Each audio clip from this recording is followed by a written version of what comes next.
The black stallion bit her at 7 in the morning. And she knew immediately this was the most intelligent animal she had ever met. He aimed for the exact spot on her shoulder that would hurt the worst without killing her. 3 men were already in the hospital. A broken collarbone, cracked ribs, a bruise the color of a rotting plum. Her father had forbidden anyone from entering that corral. Beatrice Gardner climbed the fence at dawn anyway. She didn't run when he charged. She sat down in the dirt, pressed her hand against the bleeding wound, and started humming a hymn her dead mother used to sing. And for the first time in 3 days, the horse stood still. But here's the thing no one knew. The new cowboy who rode in that afternoon. The one with the gentle hands and the quiet voice. The horse didn't fight him. The horse cowered, backed into the corner, trembled.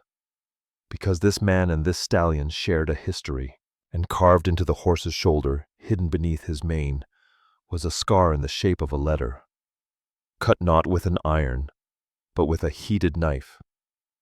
The cowboy who came to save this horse was the same man who once held the rope while it screamed.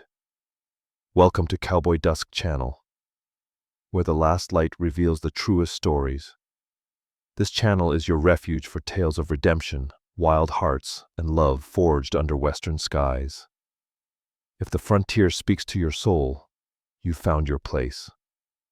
This story teaches us that some things can't be broken, not because they never crack, but because someone is patient enough to mend them. And that the hardest journey isn't running away, it's turning around and walking back. If that opening hooked you, wait until you hear what Beatrice finds hidden in his saddlebag, and what happens inside a burning barn at 3 in the morning. Stay till the very last word. And if this kind of storytelling sets your heart on fire, smash that like button. Tell me in the comments which moment gave you chills. Share this with someone who needs it tonight. And subscribe to Cowboy Dusk so you never miss a story. Now, let's begin. The black stallion bit Beatrice Gardner at 7 o'clock on the morning of August 14th, 1882, and she knew immediately that this was the most intelligent animal she had ever met. He aimed for the exact spot on her shoulder that would hurt the worst without killing her. She felt the teeth clamp down through the cotton of her shirt, felt the skin break in a hot line of pain that ran all the way down to her fingertips. Blood welled up warm and bright in the morning light, soaking through the fabric before she could even register what had happened. The stallion released her and backed away, ears pinned flat, watching her with one dark eye, as if measuring whether she would run. She did not run. Beatrice sat down in the dirt of the corral right there where she stood and pressed her palm against the wound on her shoulder. The blood was warm between her fingers. The pain was a living thing, pulsing in time with her heartbeat. Above her, the Colorado sky stretched out pale and merciless, already promising another day of brutal heat. The stallion had been on the Gardner ranch for 3 days. In that time, he had broken Cody Miller's collarbone with a single kick, cracked 2 of Pete Henderson's ribs when the man tried to loop a rope over his neck, and left a hoof-shaped bruise on Walt Fisher's thigh that had turned the color of a rotting plum. Thomas Gardner, who had run the largest horse ranch in Montrose County for 20 years and had never met a horse he feared, had forbidden anyone from entering the corral. Beatrice had disobeyed. She had climbed the fence at dawn before anyone was awake, before the rooster in the henhouse had finished his first crow, before the coffee pot on the kitchen stove had started to whistle. She wore her oldest shirt and her working skirt and her mother's boots, the ones with the worn-down heels that let her feel the ground beneath her feet. When midnight charged, she stood still. Her mother had taught her that. Eleanor Gardner, who had known horses the way some people knew scripture, had once told her daughter that prey runs and predators stand. If you want a horse to see you as something other than food or threat, you stand your ground and you breathe. Beatrice stood. She breathed. The stallion pulled up short, confused by a creature that would not flee. Then he bit her, and she understood something important. This was not a stupid animal. This was not an animal driven blind by fear. This was a creature who had assessed her, calculated the risk, and delivered a precise, measured punishment for entering his territory. He could have taken her hand off. He chose her shoulder instead. Smart, dangerous, and somewhere beneath all that fury, deeply, terribly hurt. She started humming.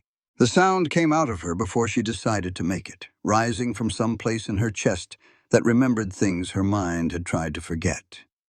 It was an old hymn, one her mother used to sing while brushing down the horses in the evening, when the light turned gold and the barn smelled of hay and warm animal. The melody was simple, just 5 notes repeating, but it filled the silence of the corral like water filling a dry creek bed. Midnight snorted. He pawed the ground, sending up a plume of red dust. But he did not charge again. For the first time in 3 days, the horse was still. Beatrice sat in the dirt and hummed and bled, and she thought about her mother. 3 years. 3 years since Eleanor Gardner died of typhoid fever in the night, in the bedroom at the top of the stairs, while Beatrice was 4 miles from the house in a spring storm. She had been hip-deep in mud at Willow Creek, trying to free a foal whose legs were tangled in downed fencing. The rain was coming sideways, cold as needles, and the foal was screaming in a high, thin voice that sounded almost human. Beatrice worked for 3 hours in the dark, cutting wire with hands so numb she could barely feel the pliers, talking to the foal the whole time, because talking was the only thing that kept her own fear from swallowing her whole. She saved the foal. She dragged herself home at dawn, covered in mud and creek water, exhausted to the bone, and found the house too quiet. The bedroom door was open. The lamp was still burning. Her mother's face was the wrong color. Aunt Martha had come for the funeral. She stayed 3 days. On the last day, standing in the kitchen with her traveling bag packed and her hat already on, she looked at Beatrice with eyes that held no warmth at all, and said the words that branded themselves into her skull. "You were out with the horses. You were always out with the horses. You chose a horse over your own mother." Beatrice shook the memory off. She pressed harder on her shoulder wound and looked at Midnight, who was standing in the center of the corral with his sides heaving. He was magnificent and ruined in equal measure. 16 hands high, coal-black from mane to tail, with a deep chest and powerful hindquarters that spoke of thoroughbred blood somewhere in his line. But his coat was dull from poor nutrition, his ribs showed beneath the muscle, and there were scars. Whip marks on his flanks, rope burns circling his forelegs. And on his left shoulder, partially hidden by his mane, a raised scar in the shape of a letter. She could not quite make it out from this distance, but it looked deliberate. Not a brand from a proper iron. Something worse. Papa is going to be angry, she told herself. Then she climbed the fence, holding her bleeding shoulder, and went to find the bandages. Thomas Gardner was beyond angry. He was frightened, which for a man who had survived Comanche raids and blizzards and 2 seasons of drought was saying something considerable. He sat Beatrice down on the kitchen bench and cleaned the bite wound with carbolic acid while she gritted her teeth and stared at the ceiling beams. "That horse will kill you," he said. His hands were gentle despite his voice. "You see what he did to Cody, to Pete. 3 men hurt in 3 days, B. I will not lose my daughter to a horse I paid $200 for." "You will not lose me," Beatrice said. "He did not try to kill me. He could have done much worse, and he knew it. That bite was a warning, Papa. He was telling me to respect his space." Thomas tied off the bandage and looked at her with an expression she knew too well. It was the look he gave her when she reminded him of Eleanor, half pride, half terror. "The horse needs to be trained," he said carefully. "There is a buyer in Gunnison who will pay $500 for a gentled stallion with this bloodline. We need that money, B." She heard something in his voice, a tightness he was trying to hide. Thomas Gardner was not a man who spoke easily about money, and the fact that he mentioned a specific number meant the situation was worse than he was letting on. She wanted to push to ask how bad things really were, but she did not. She never pushed with people, only with horses. "I need time," she said. "Give me 2 months. I can reach him." Thomas opened his mouth to argue, then closed it again. He looked old suddenly, tired in a way that went deeper than a sleepless night. After a long pause, he nodded. 2 months. Not a day more. And you stay out of that corral until your shoulder heals. She did not stay out of the corral. By late afternoon, she was sitting on the top rail of the fence, far enough from midnight that he did not feel threatened, close enough that he had to acknowledge her presence. Her shoulder throbbed beneath the bandage. The sun was merciless, pressing down on the yard like a flat iron on a wet shirt. The air smelled of sage and horse manure, and the iron tang of the Gunnison River 1/2 mile to the east. It was 98 degrees and rising, and would not cool below 80 until well after midnight. Delta, Colorado was a town barely 2 years old, built on red dust and railroad promises. The Denver and Rio Grande Railway had reached Montrose the year before, and everything was changing. Land prices were rising. Strangers poured in every week, some looking for work, some looking for opportunity, some just looking. Old ranchers like Thomas were caught between the world they had built and the world being built over them. The railroad brought money, but it also brought competition, and competition meant a man who could not keep up would be left behind. Beatrice was watching Midnight pace the corral when she heard hoofbeats on the main road. A rider was approaching from the east, coming along the wagon trail that connected Delta to Montrose. She shaded her eyes with her good hand and studied the newcomer. He sat his horse the way few men could. Easy, balanced, his weight centered, one hand resting on the saddle horn and the other loose on his thigh. His bay gelding moved beneath him with the relaxed gait of a horse that trusted its rider completely. Before she could see his face, Beatrice knew 2 things about this man. He had spent most of his life on horseback, and he had a gentle hand. You could tell by the way the horse carried its head, loose and low. A horse ridden by a hard-handed man carries its head high, braced against the bit. This horse was at peace. The rider stopped at the ranch gate. He was young, maybe 25 or 26, with dark hair curling beneath a sweat-stained hat and a face tanned to the color of old leather. He looked like every other drifter who had come through Delta that summer, dusty and road-worn and carrying everything he owned on his horse. But there was something in his eyes. She could not name it yet. Something watchful. Something heavy. Then Midnight reacted. The stallion did not charge, did not rear, did not scream. Instead, he backed into the far corner of the corral, his hindquarters pressing against the fence rails, his head dropping low. Not in relaxation, but in the posture of an animal trying to make itself small. His body trembled, his eyes rolled white. He urinated, a long stream that darkened the dust beneath him. Beatrice had been watching this horse for 3 days. She had seen him attack 3 grown men without hesitation, had seen him charge the fence hard enough to splinter the posts. With every man who came near him, Midnight fought. With this stranger, Midnight cowered. This was not the reaction of a horse facing a new threat. This was the reaction of a horse facing an old one. Something crossed the stranger's face when he looked at Midnight.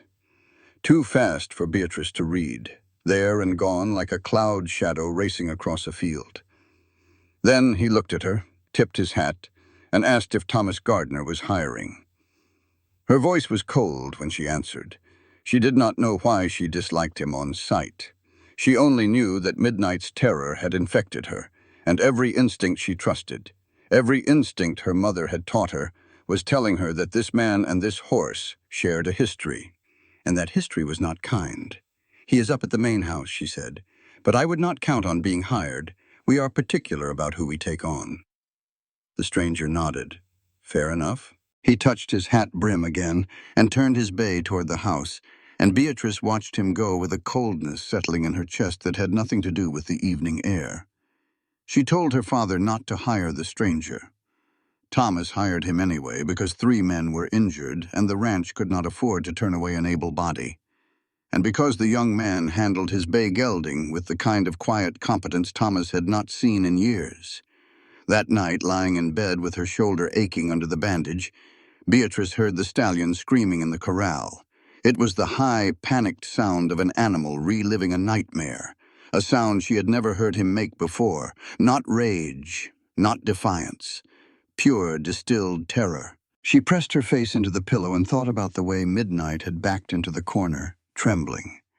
And she thought about the stranger's face when he looked at the horse, and she thought, "What did you do to him? What did that cowboy do to you?" Ash Winters had ridden 47 days straight to reach Delta, Colorado.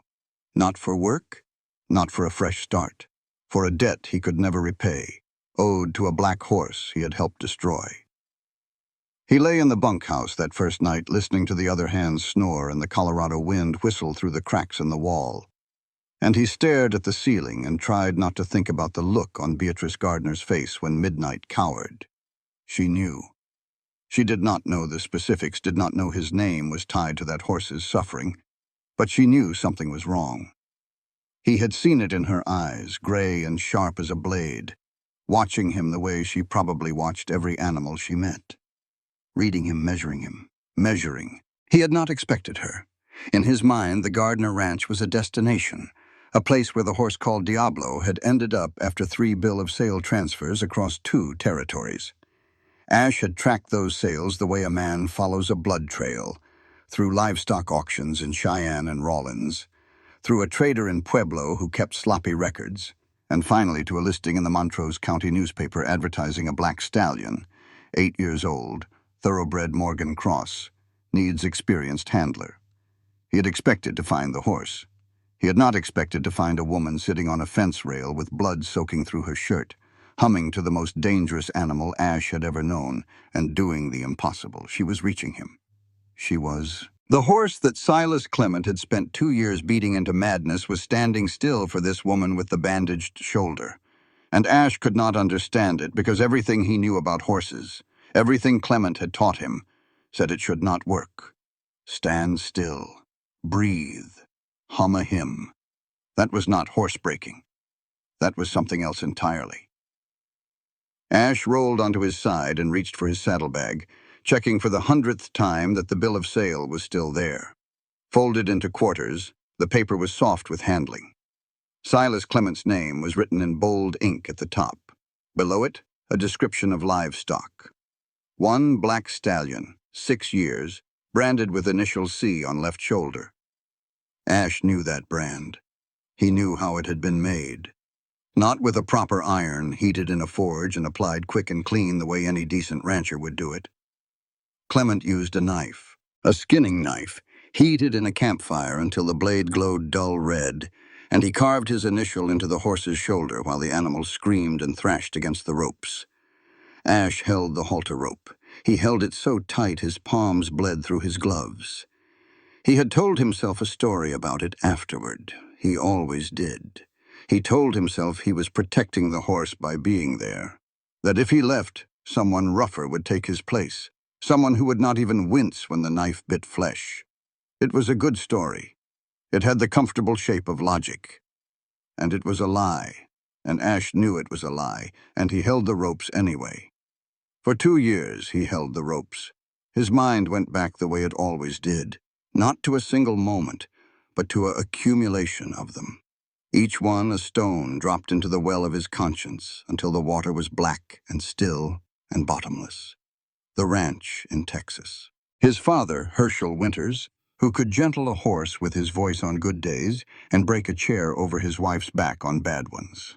Ash's mother, Clara, who died of consumption when Ash was 12, coughing herself to death in the back bedroom while Herschel sat on the porch and drank whiskey, and cursed God for being cruel.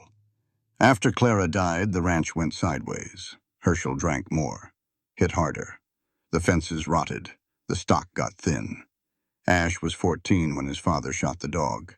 Scout was a brindle mutt with 1 torn ear and a habit of sleeping on Ash's feet. He was the best friend Ash had in the world.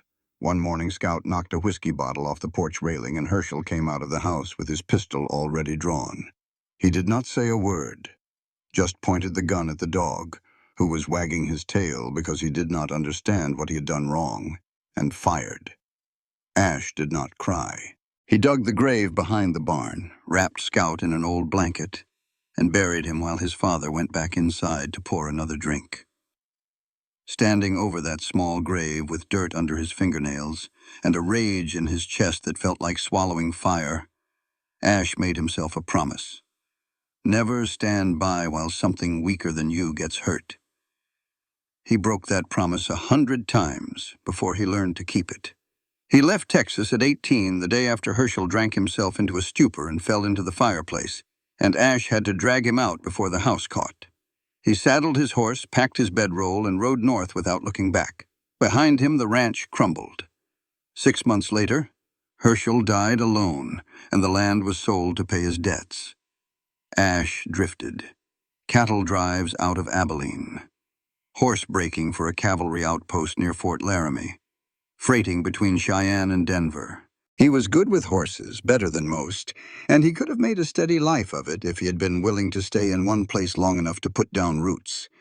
But staying meant facing things he could not fix, and Ash had learned early that the simplest solution to any problem was a saddled horse and an open road.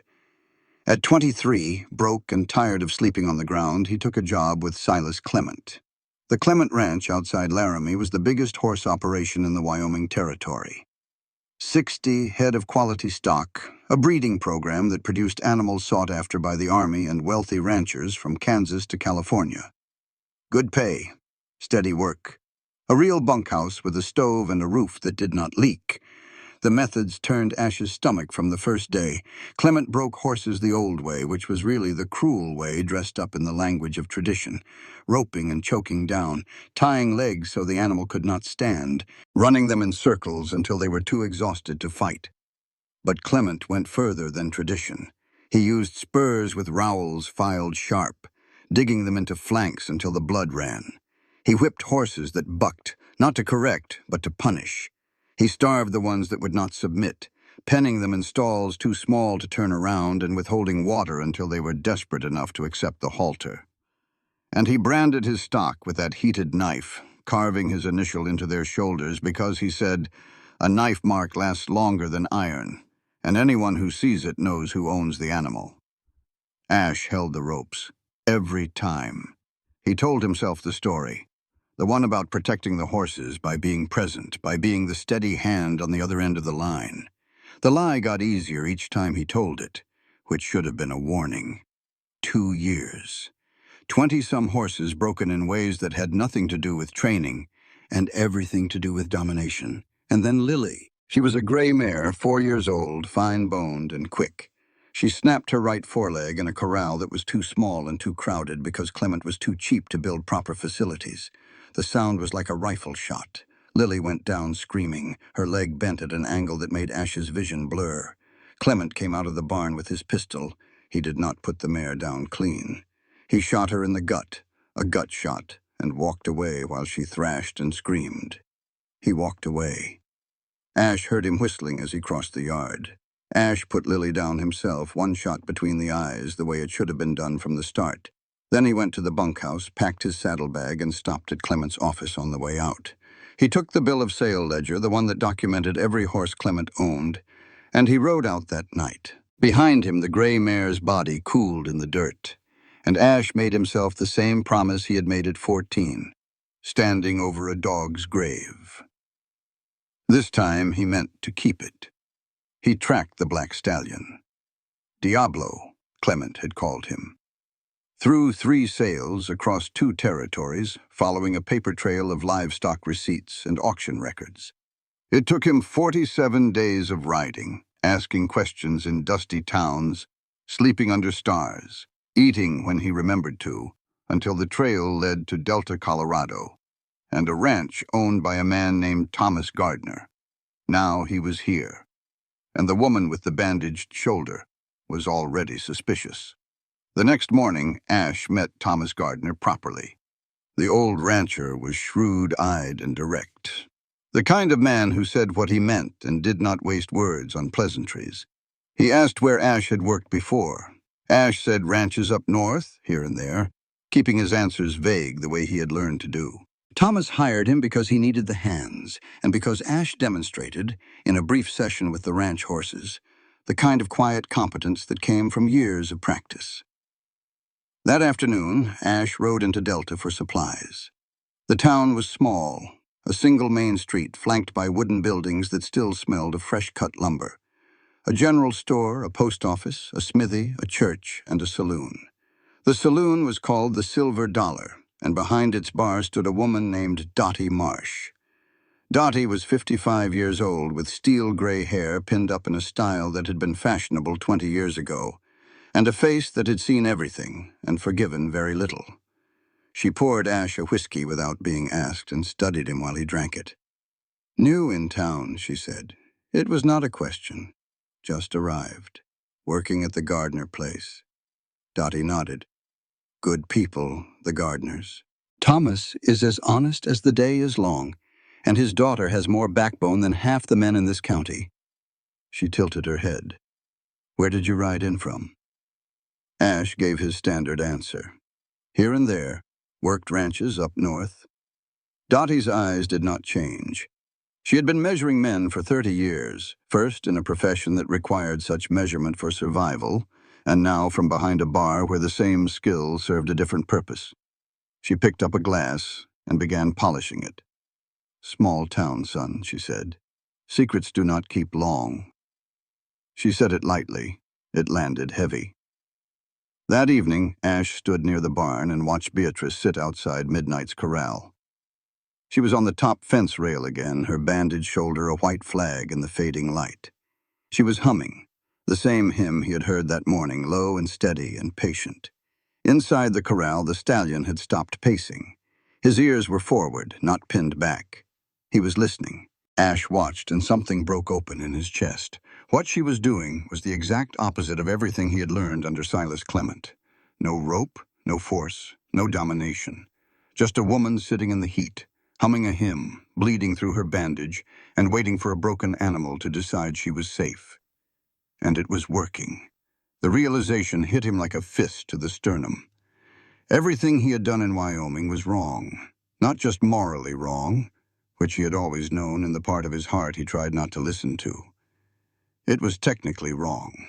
There was a better way to reach a horse, a way that did not require suffering, and this woman with the gray eyes was proving it, one patient hour at a time. That night in the bunkhouse, Ash lay awake and listened to the wind. In his saddlebag, the bill of sale waited like a loaded gun. He knew the scar on Midnight's shoulder. He knew the hands that had made it. They were his own hands, holding the rope, and Clement's hands, holding the knife. He wanted to be sick, but first he needed to make sure this horse would never go back. The sound a rib makes when it cracks is quieter than you would expect, like a green stick snapping underfoot on a still morning. Beatrice heard it clearly because everything else had gone silent. The wind, the birds, even Midnight, who stood over her with wide eyes, as if he could not believe what he had done. But that came on the 7th day. First came the 6 days before it, each one an exercise in patience and humility that Beatrice had not known she needed. Day 1 of her real work with Midnight. She entered the corral at dawn, moving slowly, keeping her body angled sideways. The stallion charged the fence every time she came within 20 feet, not charging her directly, but running the perimeter in a display of force that said, "This is my territory and you are not welcome." She sat down 25 feet away and stayed for 6 hours. Midnight never stopped pacing. Day 2. He charged again, but pulled up short. 10 feet from her, hooves throwing dirt, teeth bared. Then he wheeled and ran to the far side. Beatrice did not flinch. She sat in the same spot, in the same position, and she hummed. Her shoulder ached. The sun turned her skin pink, then red. Day 3. He did not charge. He stood in the center of the corral and screamed at her. It was a sound like metal tearing, high and ragged and full of rage that had no specific target. He screamed until his voice went hoarse, and Beatrice sat and listened, and did not react. Day 4. He screamed, then stopped. Then he walked to the exact spot where she had been sitting the day before and defecated. A deliberate act, a dominance display. Beatrice cleaned it up without comment and sat in the same spot again. Day 5. He ate the apple she left on the ground after she walked away. after dark. She found the core the next morning, gnawed clean. Day 6. Progress, but agonizingly slow. Beatrice was sunburned across her nose and cheekbones. Her shoulder wound itched under the bandage, which meant it was healing, which meant she should be grateful but instead just wanted to scratch it until it bled again. Thomas watched from the porch with an expression she could not read. The ranch hands had started a betting pool on when she would quit. She heard Jim Bodie tell another hand, "Dollar says she gives up by Friday. That horse's rope and choke are nothing." She ignored him. She had been ignoring Jim Bodie for years. The ranch foreman had worked for Thomas for 15 years and had swallowed his resentment of Beatrice for almost as long. In his world, women did not break horses. Women did not give orders to men. Women stayed in the kitchen and the garden and the church and let men handle the dangerous work. Beatrice had never stayed anywhere Bodie thought she should, and the older she got, the more it grated on him. On day 6, she made progress. Midnight accepted an apple slice from her outstretched palm. He approached sideways, not head-on, his body a coiled spring of tension, ready to bolt at the first wrong movement. His nostrils flared as he caught the scent. His lips were soft when they took the fruit from her hand. Velvet soft, like her mother's mare used to be.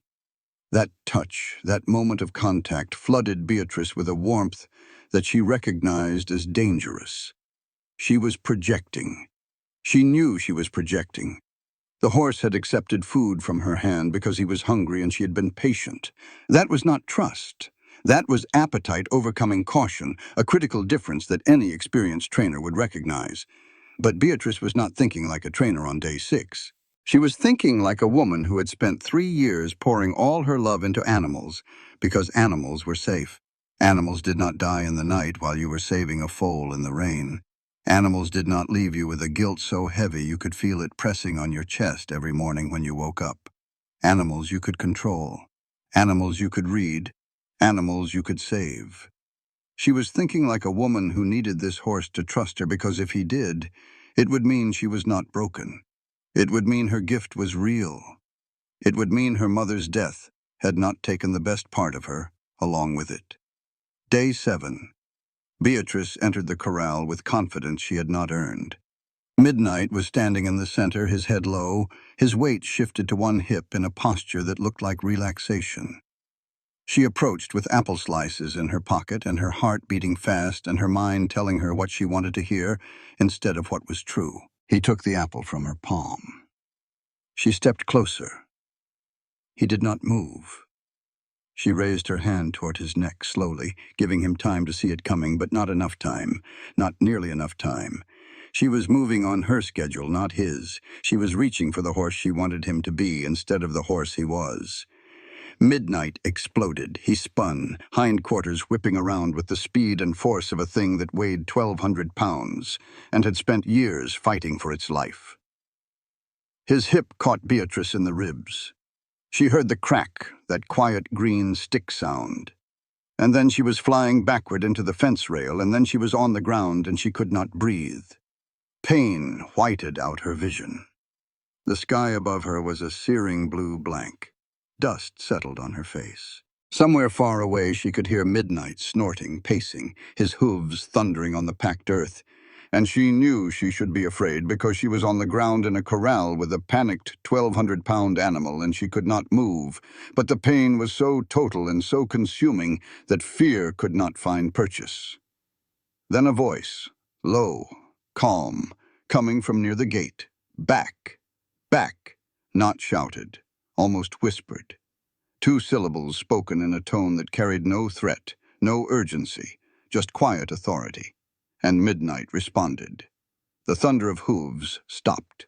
Through her blurred vision, Beatrice saw the stallion back away, step by step, until he was pressed against the far fence, trembling but still. Ash Winters was inside the corral. He had entered while the other hands hesitated at the gate, and he was moving toward her with a specific gait she had never seen before. Shoulders angled, eyes averted, making himself as small and non-threatening as a 6-foot man could manage. He knelt beside her, and his hands were gentle when he checked her ribs. "Do not move," he said. "Breathe shallow. In through your nose. She wanted to tell him she knew how to breathe. She had been breathing for 22 years without his help, but she could not get enough air to form the words. Instead, she focused on his face, which was close to hers and tight with concern, and she noticed something she would not fully understand until later. He was not surprised. He was worried. Yes. Scared for her. Yes. But there was no shock in his expression. He had seen this before. He knew how a horse like Midnight moved, how fast the explosion would come, how much damage those hindquarters could do. He knew because he had been in this corral before, or one very like it, with this horse, or one very like it. And that command, back, back, spoken subvocal, almost below the range of hearing. Midnight had responded instantly, not like a horse hearing a new voice, but like a horse obeying a trained cue. Someone had taught Midnight that command. Someone who knew how to say it so the horse would listen. Who, Beatrice thought through the haze of pain. Who taught him that? She filed it away. Then the pain took her under. The doctor came from town. He was a thin man named Elias Webb, who smelled of carbolic acid and bourbon, and who prodded Beatrice's ribs with fingers that were surprisingly gentle for their size. Cracked, he said, the third and fourth on the left side.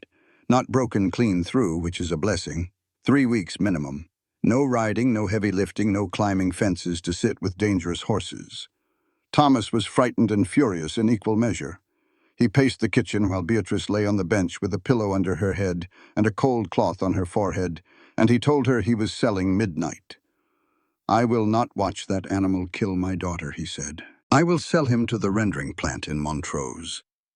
Whatever they will give me for the meat and hide, I will take it. No. Beatrice tried to sit up and the pain drove her back down. Papa, no. I was wrong. I pushed too hard. I moved too fast. The horse was not ready and I did not listen. That is my fault, not his. 3 men hurt. Now you. Thomas stopped pacing and looked at her, and his eyes were red-rimmed. How many more people does that animal have to injure before you accept he cannot be saved? He can be saved. I just need more time. I need to be smarter about it. I read him wrong, Papa. I thought he trusted me, but he did not. He was tolerating me because I had food. That is a different thing entirely, and I should have known the difference. Thomas was quiet for a long time. Outside, the sun was setting, painting the sky in shades of copper and rose. From the corral came the sound of Midnight pacing, his hooves a steady rhythm on the packed earth. 2 months, Thomas said finally. That is what I gave you, and that is what you have. But if that animal hurts anyone else, anyone, I am selling him, not to a buyer. To the slaughterhouse. That is the end of it. Beatrice nodded. The movement made her ribs scream. That night, the laudanum Dr. Webb had left dulled the rib pain to a low roar, but could not touch the other ache, the one in her chest that had nothing to do with broken bones. It was the ache of pride cracking. She had built her identity on the belief that she could read horses better than anyone, that her instincts were infallible, that the gift her mother had passed down to her was pure and true and could not fail. And it had failed. She had mistaken hunger for trust, tolerance for connection. She had projected her own desperate need for closeness onto an animal that was simply enduring her presence because she came with food. The thing she was most sure of about herself had turned out to be wrong. Sometime past 2 in the morning, she heard a voice in the barn below her window, low and steady, barely above a murmur. She eased herself out of bed, gritting her teeth against the rib pain, and limped to the window. Ash Winters was standing outside Midnight's stall. Both hands were on the bars. His forehead was pressed against the wood as if he were praying or confessing, or both. I know, he was saying. I know you are scared. I am scared too. But she is different from the others. She will not hurt you. Not like I let him. Beatrice stood at the window for a long time, watching the cowboy talk to the horse in the darkness. The pain in her ribs was nothing compared to the questions forming in her mind. Who was he talking about? Who had he let hurt this horse? And why did it sound like he was apologizing? Ash Winters had told 14 lies since arriving at the Gardner Ranch. He counted them the way other men counted cards or coins, carefully, knowing each one increased the odds of losing everything. Lie number 1 was his reason for coming to Delta, just passing through, looking for work. Lie number 2 was where he had worked before, ranches up north, here and there. Lies 3 through 8 were the various evasions and half-truths he had offered when anyone asked too specific a question about his past. Lies 9 through 14 were the ones he told himself, that he was here to protect the horse, that his motives were pure, that seeing Midnight standing in that corral, alive and fighting, had not filled him with a relief so intense it made his knees buckle. The truth was simpler and uglier. He was here because the guilt was eating him alive, and he needed to see with his own eyes that the horse he had helped ruin was going to be all right. While Beatrice recovered from her cracked ribs, Ash volunteered to tend Midnight. Not training. He was careful to make that clear. Just feeding, watering, mucking the stall. Thomas agreed because the alternative was assigning one of the other hands, none of whom would go near the stallion without a rifle in easy reach. Ash entered the stall the first morning with a bucket of water and a flake of hay, and a heart that was hammering so hard he was certain the horse could hear it. Midnight stood in the corner, his body tense, his ears pinned. But he did not attack. He watched Ash with one dark eye, nostrils flaring, reading the scent of him, the way a man reads a letter from someone he once knew. The scent was familiar. That was the thing Ash had not considered, the thing that unsettled him more than the horse's violence ever could. Midnight knew these hands, knew this body, this voice, this particular combination of sweat and leather, and the faint trace of the lye soap Ash used to wash his clothes. The memory attached to those scents was terrible, but it was known. And a traumatized animal, Ash was learning, sometimes preferred the known terror to the unknown. Midnight let Ash fill his water bucket, let him spread fresh hay in the stall, let him stand there for 10 minutes doing nothing, just breathing, the way Beatrice had taught by example. The horse did not relax exactly, but he did not fight. It felt like forgiveness. Ash knew he had not earned it. He applied Beatrice's methods as best he understood them. Stillness, patience, no pressure, no demands. He talked to the horse in a low, even voice, not saying anything in particular, just letting the sound of human speech become associated with the absence of pain. It was the opposite of everything Clement had done.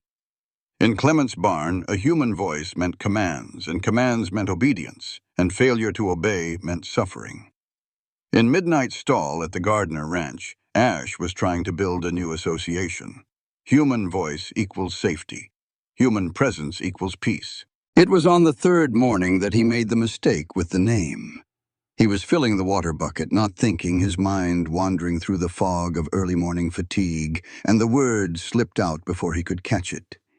Easy, Diablo. The old name.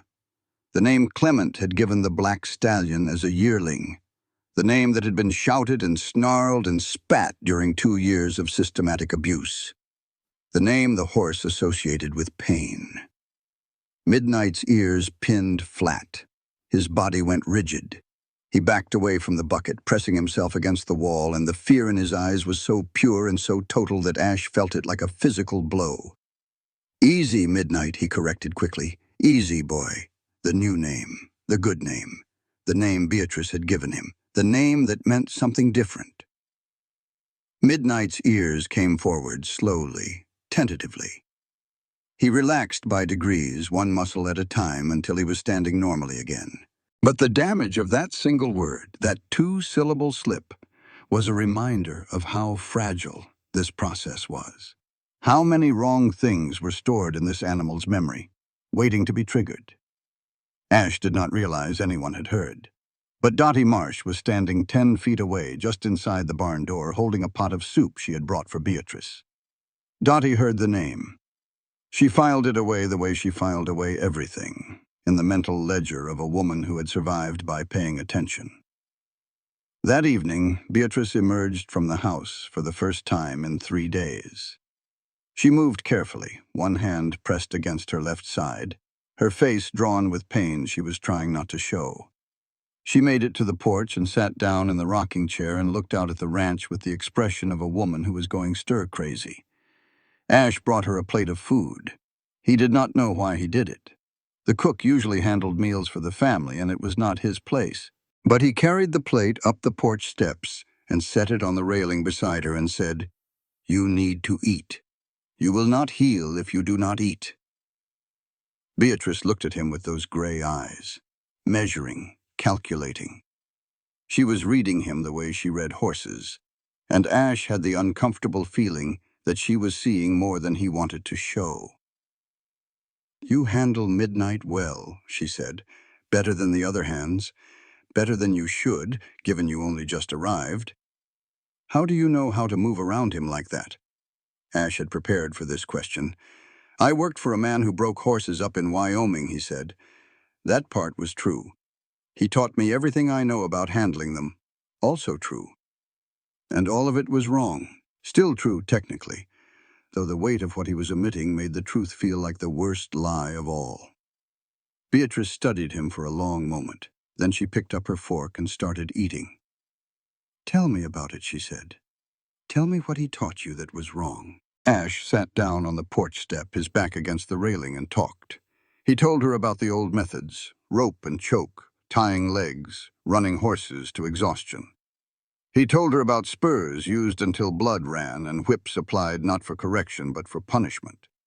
He told her about horses he had seen broken in spirit, turned from proud, intelligent animals into hollow-eyed things that flinched at every sound and obeyed every command because they had forgotten how to resist. He told her about a gray mare named Lily who broke her leg in a corral that was too small and was shot in the gut by a man who did not care enough to make it clean. He did not tell her the name of the man. He did not tell her about the scar on Midnight's shoulder. He did not tell her about the knife or the ropes or the screaming. But he told her enough of the truth to make the lies feel almost bearable. Beatrice listened without interrupting. When he finished, she set down her fork and looked at him with an expression he could not read. "That man," she said slowly, "the one who taught you. Did he ever work with a horse like Midnight? A horse that had been badly hurt?" Ash met her eyes.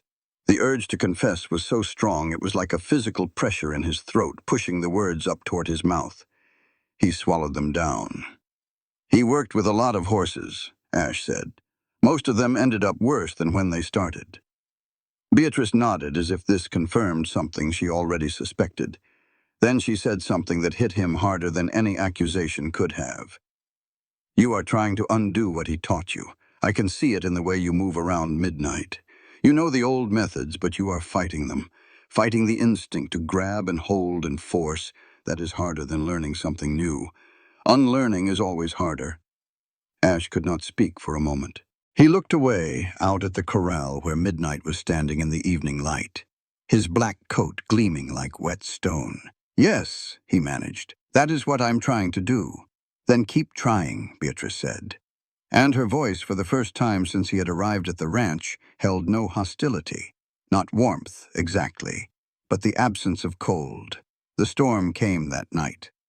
It rolled in from the west like a wall of black cloud, lightning fracturing the sky in white veins, thunder shaking the ground so hard the dishes rattled in the kitchen cupboard. Rain hit the ranch like a river falling from the sky, turning the yard to red mud in minutes.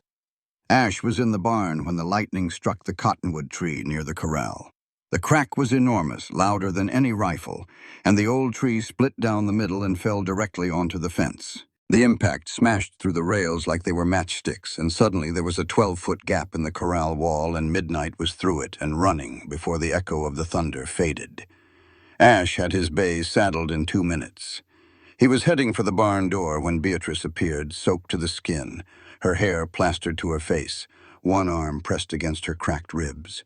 "I know where he will go," she said. Her voice was tight with pain but steady. "My mother always said horses run to water in a storm. There is a rock overhang above the creek to the east. He will be there. Take me." "You are hurt," Ash started. "Take me or I will go alone." And in the set of her jaw and the flint in her eyes, Ash saw something that was not stubbornness. It was something deeper and fiercer and more frightening. It was a woman who would break herself to pieces before she lost another thing she loved. They rode double on his bay, Ash behind Beatrice with his arms around her waist to keep her from falling. She was rigid against him, her body locked tight against the pain of every stride. But she did not make a sound. The rain was so heavy they could barely see 10 feet ahead. Lightning turned the world white and then black and then white again. The trail was a river of mud. 20 minutes of hard riding through the worst of the storm, and they found the overhang. It was a shelf of red sandstone jutting out from the hillside above the creek, just high enough to provide shelter from the rain. And beneath it, shaking, wild-eyed, his black coat streaming with water, stood Midnight. Beatrice slid off the bay before Ash could stop her. She nearly fell, caught herself, and walked toward the stallion with her hand extended and her mouth already shaping the hymn. The rain swallowed the sound, but Midnight heard it. His ears came forward. His trembling did not stop, but he took one step toward her, then another. She was soaked and shivering and in obvious pain, and she was the most beautiful thing Ash had ever seen. Midnight pressed his nose into her chest. She clipped the lead rope to his halter with hands that shook from cold and exhaustion. And Ash, sitting on his bay in the pouring rain, watching a woman gentle a terrified stallion in a thunderstorm with nothing but her voice and her hands, and her unshakable belief that patience was stronger than force, said the only words that fit. "You have got magic in your hands." He said it quietly, more to himself than to her. But she heard. She did not acknowledge it, did not turn, did not react in any visible way. But something shifted in the line of her shoulders. Something unlocked in the way she held herself. The first crack in the wall she had built between them. They rode back to the ranch in silence, leading Midnight behind them, and by the time they arrived, the storm was passing and the sky to the east was beginning to lighten. Thomas met them in the yard, lantern in hand, relief breaking across his face like sunrise. The storm had done more than topple the cottonwood. The barn roof was leaking in 3 places. 2 horses had spooked and kicked through their stall doors. The south pasture was flooded. Thomas looked at the damage and looked 10 years older than he had that morning. The next day, while Beatrice rested and the hands worked to repair the fence, Thomas pulled Ash aside. They stood behind the barn, out of earshot, and Thomas told him the truth. The ranch owed $800.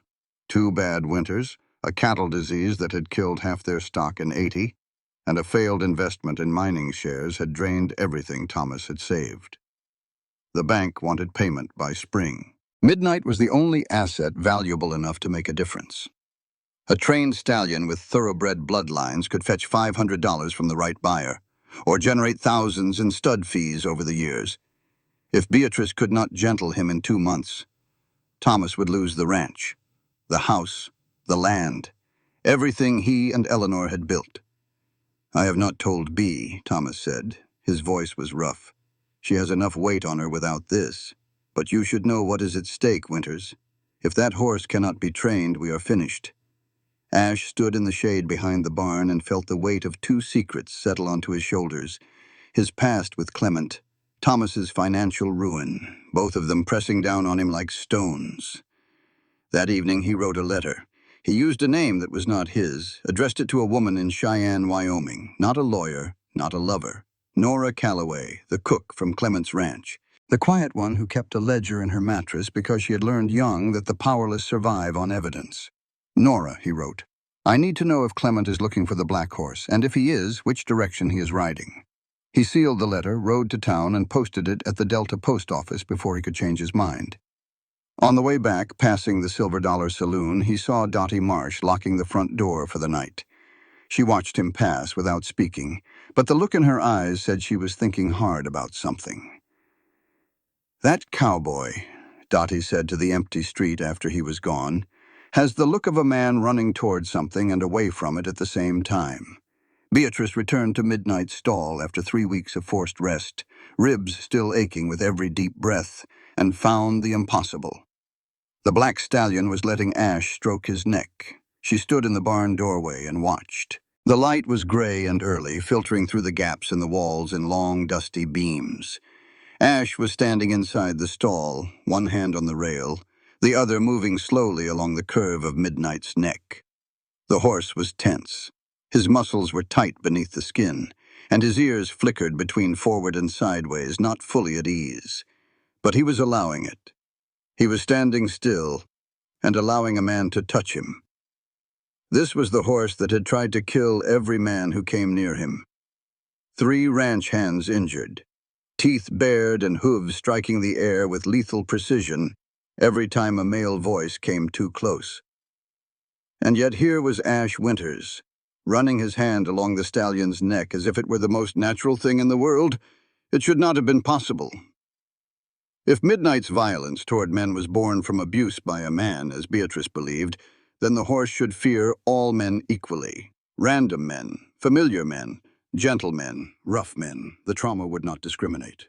Every male scent, every male voice, every male hand would trigger the same response. Unless this particular man was not a stranger to the horse. Unless Midnight's tolerance of Ash was not new trust, but old recognition. Beatrice stood in the doorway and felt the cold settling into her bones. She watched Ash murmur to the horse, watched Midnight's ears gradually come forward, and she remembered the sound she had heard through her window 3 weeks ago.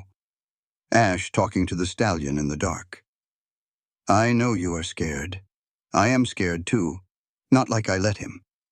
Let who? Let him do what? She went about her morning routine without confronting him.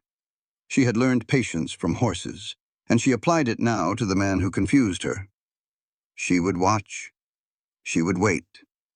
She would collect evidence the way her mother had taught her to observe a horse before approaching it. Read the body. Trust what you see, not what you are told. On the second day of her return, she brought grooming tools to Midnight's stall. The stallion had progressed remarkably in her absence, more than she would have expected from Ash simply feeding and watering him. He allowed her to brush his coat, starting at the withers and working down long strokes that smoothed the hair and released the dust beneath. When she reached his left shoulder, the brush caught on something. She parted the mane that had grown longer and thicker over the past weeks, and there it was. The scar she had glimpsed on her first day, now fully visible. It was the shape of a letter, the letter C. Not stamped with a proper branding iron, which would have left clean edges and a uniform depth. This was carved. The lines were uneven, the depth irregular, the edges ragged in the way flesh looks when it has been cut by a blade rather than pressed by heated metal. Someone had taken a knife, heated it to a dull glow, and carved their initial into this horse's shoulder while the animal was held down and screaming. Beatrice stared at the scar. She touched it gently with her fingertips, and Midnight flinched, but did not pull away. Ash was nearby, cleaning tack in the aisle within earshot. Beatrice kept her voice casual. "This scar on his shoulder," she said. "Any idea what could have made a mark like this? It does not look like a regular brand." Ash looked at the scar. His face went blank. Not calm, not composed, just empty. The particular blankness of a man exerting enormous effort to show nothing at all. It was the same expression she had seen on horses when they were about to bolt. The body going still while the mind calculated escape routes. Probably the previous owner's mark, he said. And his eyes did not meet hers. Beatrice knew he was lying. She had spent her entire life reading animals, studying the micro-movements of muscle and tendon that revealed the truth beneath behavior. In this moment, she read Ash Winters like a horse that was about to run, the tension in his jaw, the way his weight shifted to his back foot, orienting himself toward the door. His hands, which had been busy with the tack, going still, and then finding motion again too deliberately as if he had caught them freezing and forced them to move. She said nothing. She went back to grooming Midnight, and inside her mind, 3 clues converged into certainty. The command, back, back. A trained response, specific to this animal, spoken in a voice the horse obeyed without hesitation. Someone had taught Midnight that command. Someone who knew the exact tone, the exact volume, the exact cadence that would make the stallion listen. The name. Dottie Marsh had come to the ranch the previous week and mentioned casually over tea that she had heard the new cowboy call the black horse by a different name. Diablo, Dottie said. He caught himself quick, but I heard it. That is not a name you give a horse you just met. The lying eyes, the scar in the shape of a C, the blank face and the shifting weight, and the hands that did not know what to do. That night, after Ash went to the bunkhouse, Beatrice crossed the yard in the dark. She moved quietly, staying in the shadows, her cracked ribs protesting every step. The bunkhouse door was unlocked. The hands were asleep, their breathing a chorus of snores and murmurs. Ash's bunk was near the window. His saddlebag hung from a nail on the wall. She knew it was wrong. She knew she was violating his privacy, crossing a line that could not be uncrossed. She did not care. 3 clues were converging in her mind, and she needed to know. The bill of sale was folded into quarters, soft with handling. Silas Clement, Clement Ranch, Laramie, Wyoming Territory. Below the header, a list of livestock. Midway down the page, a description that made her blood freeze. 1 black stallion, 6 years, branded with initial C on left shoulder. Beneath the bill of sale, coiled at the bottom of the saddlebag, was a length of braided rawhide rope. It was worn smooth by use, the leather darkened in places by what might have been sweat or what might have been blood. It was the kind of rope used to tie a horse's legs during breaking. Old, stained. Ash kept it. Like a penitent keeps a hair shirt. Beatrice put the bill of sale in her pocket and walked out of the bunkhouse. She did not sleep. She sat on the porch in the dark and waited for dawn. And when the sky began to lighten in the east, she went to the corral. Ash was already there. He was standing outside Midnight's stall, his morning routine, checking the water, spreading hay. Beatrice stepped into the barn and held up the bill of sale. The silence that followed was the loudest sound she'd ever heard. "You know this horse." Her voice was steady, which was worse than screaming. "You worked for the man who did this to him." She touched the scar on Midnight's shoulder. "How long have you been lying to me?" Ash did not deny it. That was the thing that surprised her most. She had expected evasion, excuses, the squirming half-truths of a man caught in a lie. Instead, something in his face collapsed. The blankness fell away, and beneath it was not guilt alone, but relief. The terrible, sickening relief of a man who had been carrying a weight so heavy that being crushed by it was preferable to carrying it one more step. He told her everything. 2 years with Silas Clement, the biggest horse operation in the Wyoming Territory. Good pay, steady work. Methods that made his stomach turn from the first day, but that he endured because the pay was steady and the alternative was drifting. He held the ropes while Clement broke horses the old way. He held the halter while Clement carved his initial into their shoulders with a heated knife. He watched it happen to Midnight, to the horse they called Diablo, and he did nothing. He held the rope so tight his palms bled through his gloves. "I came here to make it right," Ash said. His voice was barely above a whisper. "I tracked him through 3 sales across 2 territories. I wanted to make sure he was safe." Beatrice looked at him, and the fury in her chest was so hot and so total that she thought it might burn her from the inside out. She wanted to scream at him. She wanted to hit him. She wanted to grab the braided rawhide rope and show him what it felt like. Instead, she spoke in a voice so calm it frightened even her. "You wanted to feel better about yourself. That is not the same thing." "That is—" Ash flinched as if she had struck him. "Get out of my corral," Beatrice said. "Get off my ranch." She turned her back on him. She heard his boots on the barn floor, heard him walk away, heard the bunkhouse door open and close and open again as he gathered his things. She stood with her hand on Midnight's neck and stared at the wall and did not turn around. From behind her came the sound of hoofbeats, Ash's bay heading for the gate. And then, from Midnight, a sound she had not heard before. Not a scream, not a whinny. A low, uncertain nicker. The sound a horse makes when something familiar is departing. A sound that could almost be called mourning. Beatrice heard it and felt sick because the horse, the actual victim, The creature who had suffered under Ash's hands was showing more grace than she could find in her entire body. She sat down in the stall and let midnight nose her hair, and tried to understand what she was feeling. The fury was there, yes, hot and righteous and clean, but beneath it was something muddier, something that had less to do with Ash and more to do with herself. If this horse could tolerate the man who held the rope while he was branded, if Midnight could accept Ash's touch and stand still under his hand, what did it mean that she could not? Was her fury really about justice for the horse? Or was it about something older and deeper? The terror of trusting someone who might leave, who might fail her, who might not be there when it mattered, the way she was not there when her mother died. She did not answer the question, not yet. The answer would take 3 more chapters of living to find. Ash rode out through the ranch gate at sunset. He did not look back. In his saddlebag, tucked into the pocket where the bill of sale used to live, was a letter from Nora Calloway. It had arrived that morning, but in the chaos of confession and exile, he had not opened it. If he had, he would have read what Nora wrote in her cramped, careful hand. Clement left Wyoming 5 days ago. 4 men with him, headed south toward Colorado. He has a court order this time, a real one. And he's not coming just for the horse. He is coming for anyone who helped it disappear. Rain came to Delta in early September like a punishment. 3 days without stopping, turning the ranch yard to red mud, drowning the last of the summer, and carrying Silas Clement into town with a court order in his pocket and 4 armed men at his back.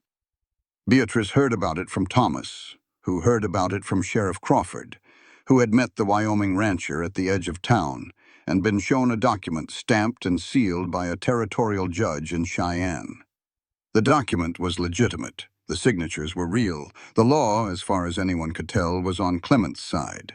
He came to the ranch on the 2nd day of rain, not like a thug, not with guns drawn and threats flying. He rode up the main road in a wool vest and a clean hat, a Denver lawyer beside him on a roan gelding, and he dismounted at the porch and removed his hat and asked to speak with Thomas Gardner in the polite, measured tone of a man who knew he held every card in the deck. Beatrice watched from the window. Clement was 50 years old, barrel-chested with a thick graying beard and hands like shovels. He moved with the deliberate economy of a man who was accustomed to being obeyed. His eyes were the color of river ice, pale and flat, and utterly without warmth. Thomas met him on the porch. Beatrice came out and stood behind her father, her cracked ribs sending a dull ache through her left side with every breath. Clement laid out his case with the precision of a man who had rehearsed it. The black stallion had been bred on his ranch, foaled from a line he had spent 20 years developing. The horse was stolen 6 months ago by a former employee named Hector Padilla, who sold it through 2 intermediaries before it ended up in a livestock auction in Pueblo, where Thomas had purchased it in good faith. The chain of title was broken. Under Colorado territorial law, you could not transfer ownership of stolen property, regardless of how many hands it passed through. The horse legally belonged to Clement. The court order authorized its return. Thomas read the document twice. His face did not change, but Beatrice saw his shoulders sag by an inch, and that small movement told her everything. Her father was beaten. The ranch was drowning in debt, and now the one asset that might save them was being claimed by a man with the law on his side. "Maybe we should just give him back, Bee," Thomas said that evening after Clement had returned to his hotel in town. "We cannot afford a lawyer to fight a territorial court order. We do not have the money, we do not have the time." Beatrice stood in the kitchen, her hands flat on the table, her jaw set in the expression Thomas called her mother's face. "No," she said, "we are not giving him back." "But B, the law says I do not care what the law says. I know what that man did to Midnight. I have seen the scars. I have seen what cruelty does to a living creature, and I will not send that horse back to be destroyed." Thomas looked at her with tired eyes. "Then what do we do?" She did not have an answer. Ash was gone. Her father was ready to surrender. Jim Bodie, who seemed almost pleased by the turn of events, said what he had been thinking for months. "Told you we should have sold that devil when we had the chance." The other hands avoided her eyes. No one wanted to get between a young woman and a court order. Beatrice was alone. She went to Dottie Marsh. The saloon was empty at mid-morning, the chairs still upside down on the tables from the previous night's cleaning. Dottie poured 2 whiskeys without being asked and sat down across from Beatrice. "Tell me," she said. Beatrice told her everything: the horse, the scars, Clement, the court order. And because the whiskey was loosening things she usually kept locked tight, she told Dottie about Ash, about the bill of sale in his saddlebag and the braided rope and the confession, and the terrible relief in his eyes when the truth finally came out. Dottie listened without interrupting. When Beatrice finished, Dottie was quiet for a long time, turning her whiskey glass in circles on the table. "I knew Clement," she said, 20 years ago when Delta was nothing but a trading post and a dream. He came through on a buying trip. Even then he was the kind of man who measured a horse's worth to the penny and never once considered its pain. He never breaks the law, child, but he breaks everything else." She looked at Beatrice with steady eyes. "Find the people he has broken. They will be your weapons. Then Dottie asked the question Beatrice did not want to answer. "Where is the cowboy? The one with the sad eyes?" Beatrice did not answer. She finished her whiskey and walked out into the rain. What she did next was foolish. She knew it was foolish while she was doing it. But the pride that had driven her into a corral with a dangerous horse was the same pride that drove her to the Delta Hotel, through the lobby with its faded wallpaper and moth-eaten curtains, up the stairs to room 6, where she knocked on Silas Clement's door. He opened it without surprise, as if he had been expecting her. "Miss Gardner, please come in." He stepped aside, gesturing toward a chair near the window. "May I offer you tea?" She did not sit. She stood in the doorway and looked at the man who had carved his initial into Midnight's shoulder, and she tried to see the monster she expected. What she saw instead was something worse. A man, just a man, older than she had imagined from the scars alone, tired around the eyes, precise in his movements, polite. "You hurt that horse," she said. "I have seen what you did to him." Clement poured tea from a pot on the side table. He poured 2 cups, set one on the edge of the bureau nearest to her, and sat down with his own. "I trained that horse," he said. "I will not pretend my methods are gentle, Miss Gardner. They are not, but they are effective. I have produced some of the finest working stock in the Wyoming Territory using those methods, and the men who buy my horses do not complain about how they were made." "You carved your initial into his shoulder with a knife," Beatrice said. "That is not training. That is torture." Clement sipped his tea. "That is branding. Every rancher brands his stock. With a proper iron. Not with a blade. Not while the animal screams and fights and 4 men hold it down." Something flickered in Clement's eyes. Not shame. Not defensiveness. Something else. Something that looked almost like loss. "Let me tell you about that horse," he said. And his voice changed, softening in a way Beatrice did not expect. "His dam was a Morgan mare I bought in Kentucky. Best animal I ever owned. She died birthing him. Prolapsed. Bled out on the stall floor while I held her head and tried to stop it." He paused. Outside, the rain hammered against the window. "I fed that foal with a bottle. Every 4 hours for 6 weeks. Slept in the barn with him.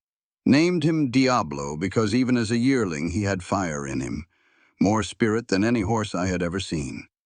I built my breeding program around him. He was going to be the foundation of something that would outlast me." He looked at Beatrice with pale, steady eyes. "I made that animal. Without me, he does not exist. I have every right to reclaim what I created." It was a monstrous argument. Beatrice felt it in her gut, the wrongness of it, the way it twisted love into possession and care into control. But Clement delivered it with genuine emotion, and that was the frightening thing. He believed it. He loved this horse. He loved it the way a man loves a thing he owns, completely and destructively, unable to distinguish between devotion and domination. Beatrice was shaken, not convinced, never that, but shaken because she had expected a monster and found a man, and a man was harder to fight than a monster. She turned to leave. At the door, Clement spoke again, his voice casual as an afterthought.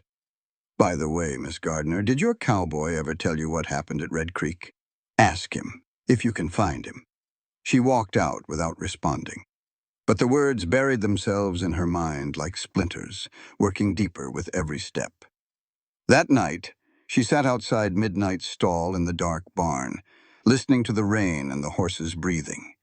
She put her hand through the bars and felt his muzzle, warm and soft, pressing into her palm.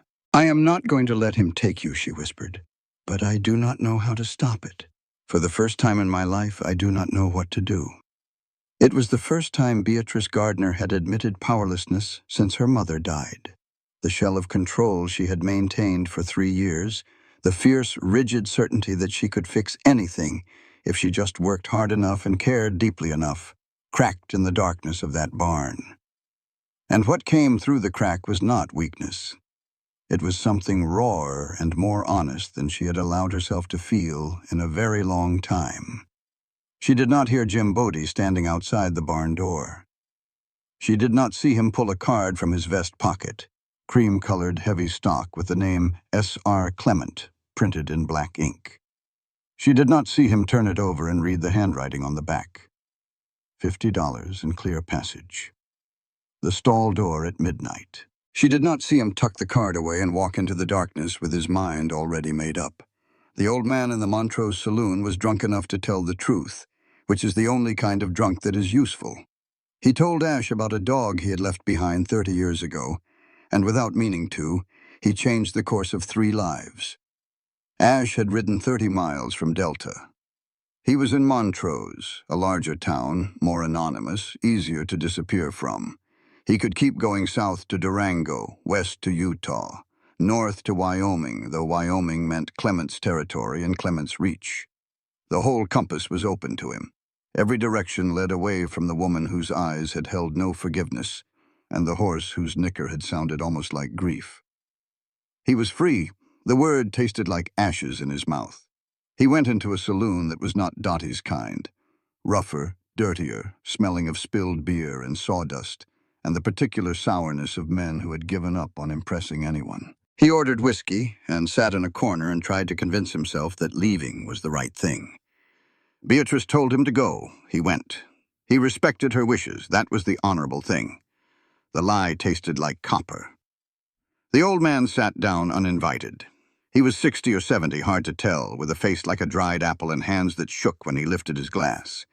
He wore clothes that had been good once and were now merely clean, and he talked the way lonely old men talk, in long, looping stories that circled back on themselves. He had been a rancher, then a miner, then nothing. He had 2 wives, 6 children, and more money than he could spend. Lost all of it.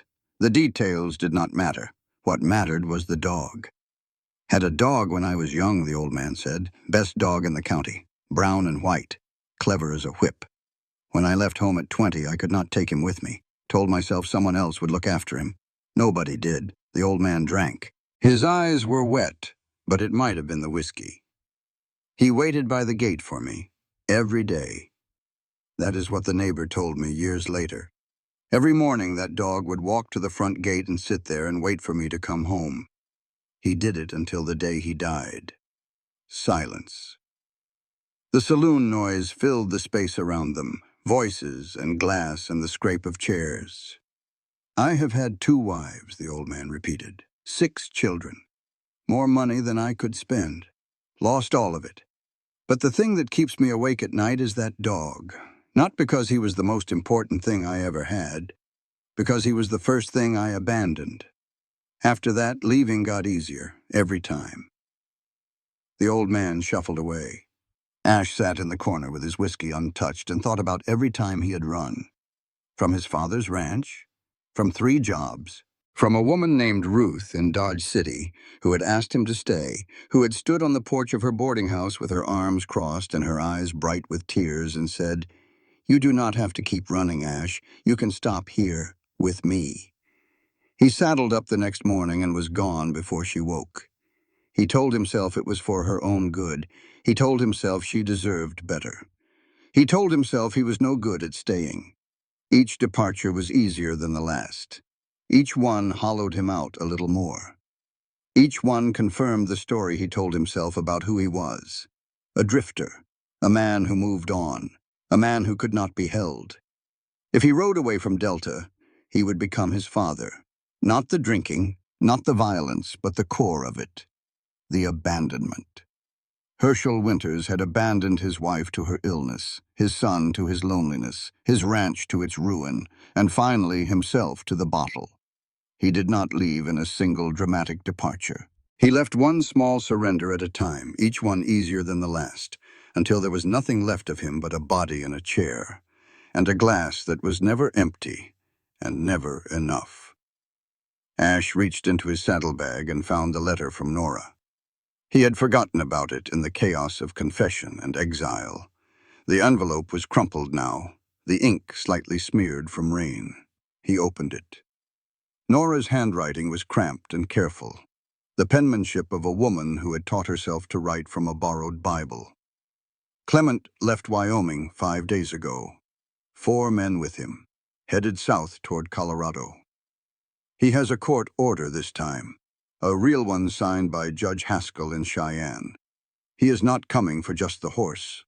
He is coming for anyone who helped it disappear. That means you, Ash, and it means whoever has the horse now. I am sending the ledger. Everything I have written down for the past 3 years, every horse he has bought and sold and stolen and reclaimed using false court orders. 6 horses that I know of, maybe more. The ledger is addressed to the woman you mentioned, Beatrice Gardner. You said she would know what to do with it. I hope you are right, because I cannot keep it here anymore. He is suspicious. I can feel him watching me. Be careful, and for the love of God, stop running. Ash read the letter twice. Then he turned his horse around and rode through the night back toward Delta. He arrived at the Gardner Ranch at dawn. The gate was closed. He sat his bay on the road and looked at the ranch in the gray morning light, at the barn with its patched roof and the corral with its mended fence, and the house where Beatrice Gardner was probably lying awake with her cracked ribs and her broken trust, and her refusal to let a horse be taken by a man who would destroy it. She would not want to see him. She had told him to leave, and leaving was the one thing Ash knew how to do. Going back was the thing he had never learned. He dismounted, sat down outside the gate, in the mud. He waited. 1 hour, 2, 3. The sun climbed higher. Ranch hands came and went, glancing at him with curiosity or hostility or indifference. Nobody opened the gate. Thomas Gardner came out at mid-morning. He walked down from the house in his work clothes, his face grim, and stood on the other side of the gate, looking down at Ash with an expression that was not anger but something close to it. "Give me one reason I should not run you off with a shotgun," Thomas said. Ash told him everything. Not the partial truth he had given before, not the careful omissions and strategic silences. Everything. His 2 years with Clement. What he had done. What he had failed to do. Why he had come to Delta. And what Nora's letter said. "Clement has been running a scheme," Ash said.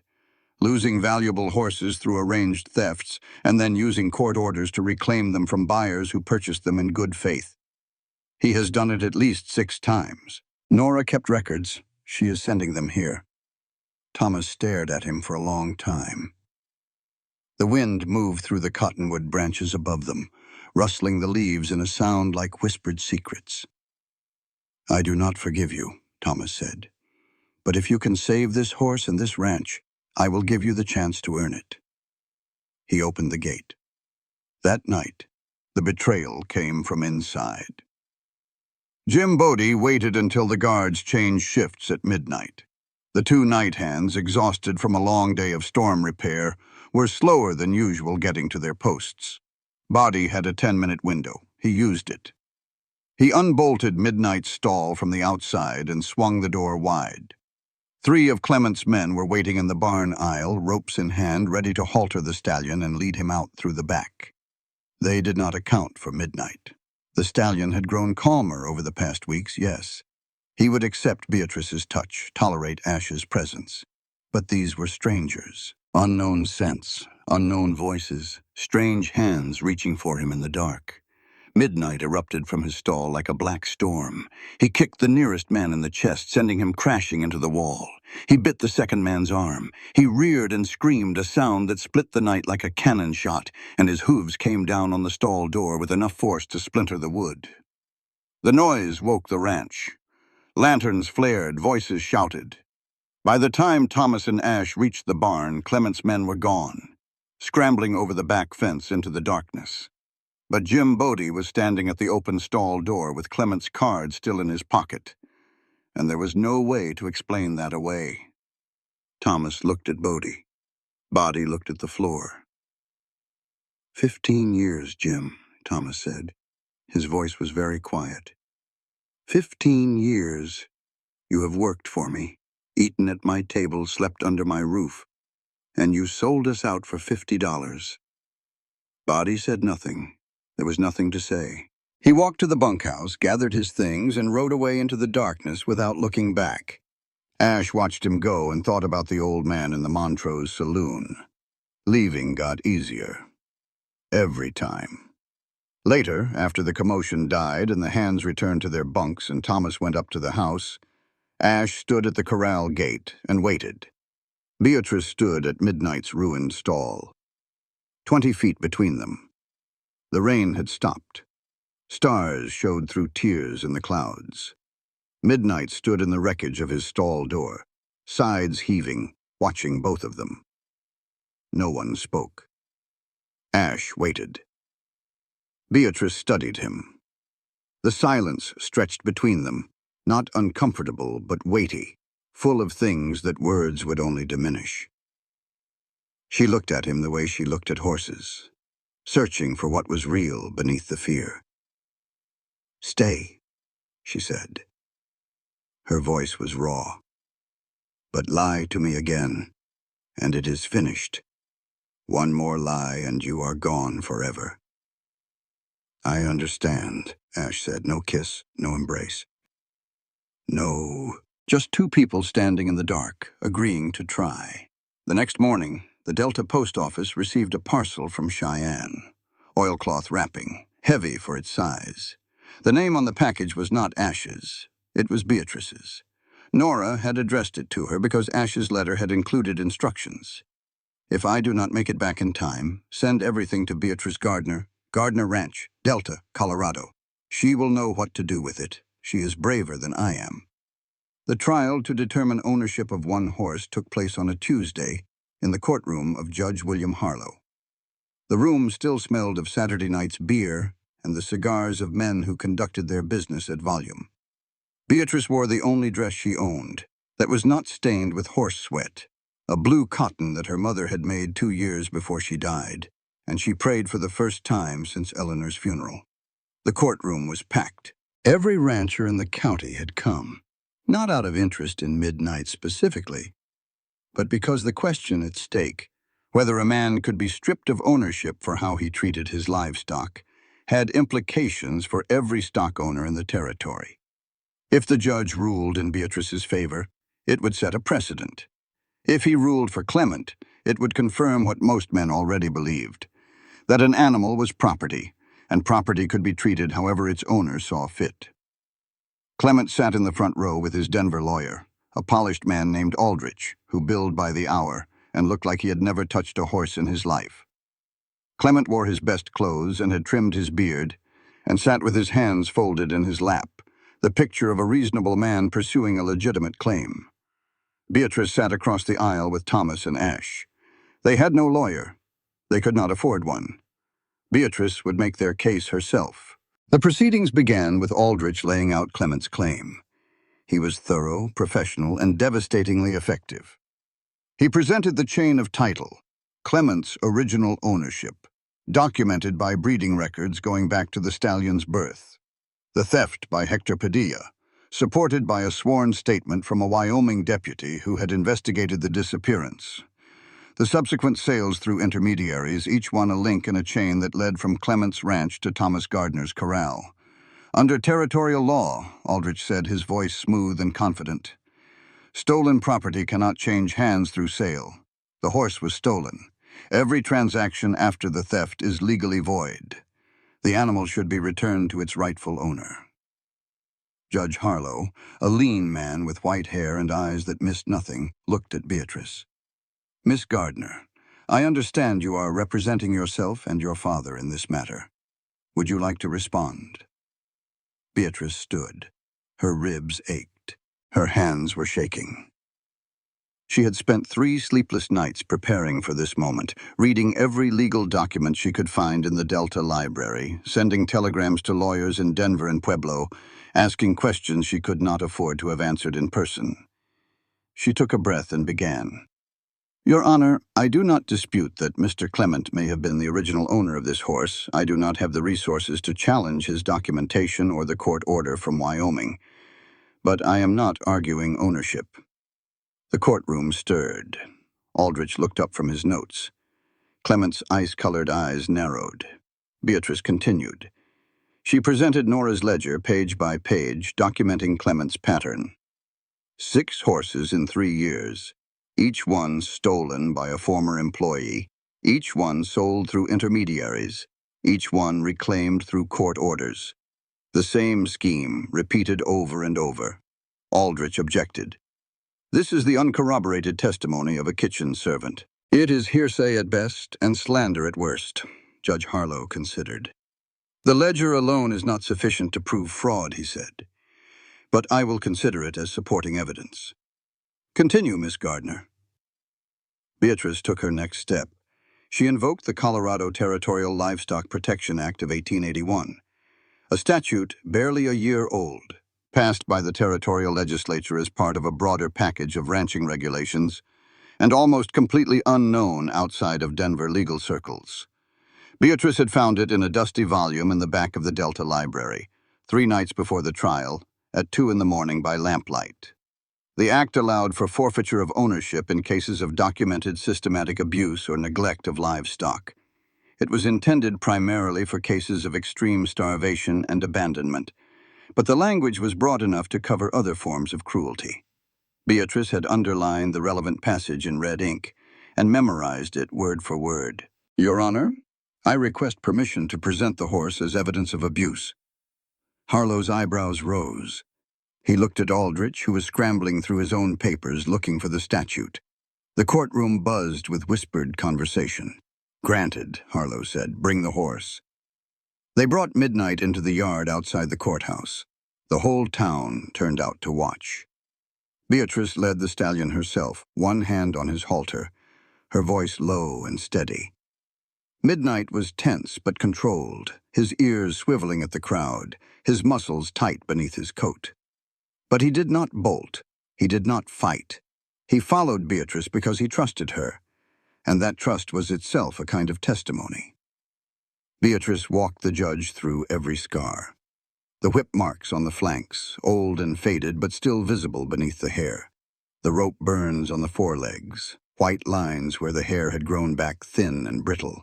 The emaciation scars on the ribs, slight depressions where muscle had wasted during periods of starvation and never fully recovered.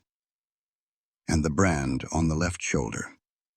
Beatrice parted the mane and showed the judge the C-shaped scar. Carved with a knife, she said. Not stamped with a proper iron. The edges are irregular. The depth varies. This was done by hand, by a man who took his time while the horse was restrained. Dr. Emmett Hale, the Delta veterinarian, was called to testify. He was a quiet man who preferred animals to people, but he spoke clearly and without qualification. The scarring pattern is consistent with prolonged systematic abuse. The injuries occurred over a period of years, not in a single incident. This animal was subjected to repeated physical trauma by human hands. Then Ash testified.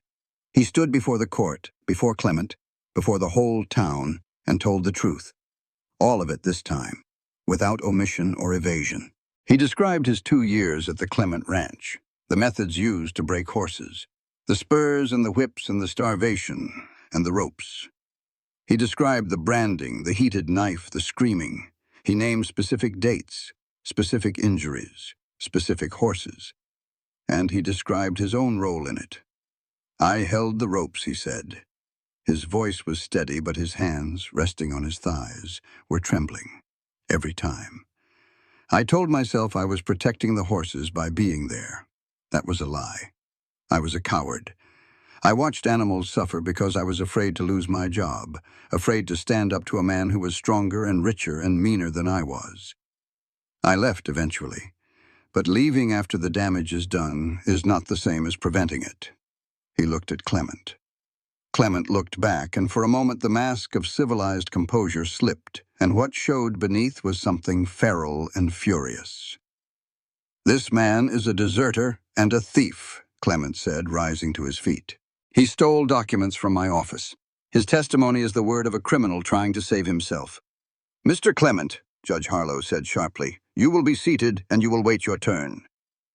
The outburst hung in the air, revealing what Clement's lawyer had spent the entire trial trying to hide: the violence beneath the polish, the rage beneath the calm, the man beneath the vest and the trimmed beard and the court order. Harlow looked at the evidence, looked at the horse standing in the yard with scars on his body and trust in his eyes, looked at Beatrice, who was holding Midnight's halter with hands that had gentled the most dangerous horse in Colorado, looked at Clement, whose face was red and whose fists were clenched, and whose lawyer was whispering urgently in his ear. "I will need 48 hours to review the statute and consult with the Territorial Attorney's Office," Harlow said. "I will render my decision on Thursday. Until then, the horse remains in the custody of the Gardner Ranch." Beatrice left the courthouse not knowing if she had won or lost. The uncertainty was worse than defeat would have been. Defeat, at least, was final. Uncertainty was a knife that kept cutting. Outside on the courthouse steps, Clement walked past her. He did not speak. He just looked at her, then at Ash standing beside her, and smiled. It was the smile of a man who knew something she did not. The particular smile of a card player holding an ace he had not yet played. Beatrice felt cold down her spine despite the September heat, and she thought about what Clement had said in the hotel room. "Did your cowboy ever tell you about Red Creek?" She did not ask Ash about Red Creek. Not yet. She filed it away with the other questions she was not ready to answer. Fire has a color most people never learn. It starts orange, warm, and almost gentle, the color of hearth light and autumn leaves. Then it shifts to yellow as it spreads, brighter, hungrier, the color of fever and warning. And at the heart of it, where the flames devour the things you cannot replace, it goes white-blue, the color of stars, the color of things that burn too hot to look at directly. Beatrice learned this at 3 in the morning when the Gardner Ranch barn became an inferno. She was dreaming about her mother when the smell woke her. Not the dream she usually had, the one about rain and mud and a foal screaming, and a door that was always open, and a face that was always the wrong color. A different dream. A good one. Her mother was brushing a horse in the barn, humming the old hymn. And when she looked up at Beatrice, she smiled and said, "You have got magic in your hands, baby girl. You always did." Then the smoke hit her throat and the dream shattered. She was down the stairs and out the back door before she was fully awake, running across the yard in her nightgown and her mother's boots, which she had left by the door out of habit. The barn was fully involved on the south end, flames licking up the walls and crawling across the roof, sending sparks into the black sky like evil stars. Midnight. She hit the barn door at a dead run, slamming it open with her shoulder, and the heat hit her like a wall. Smoke filled the aisle, thick and choking, turning the familiar space into a hellscape of shadow and orange light. She could hear horses screaming, 3 of them in the north stalls, the ones farthest from the fire, kicking and thrashing. But the sound she was listening for, the sound she needed to hear, was coming from the south end. Midnight was trapped. His stall was closest to the fire.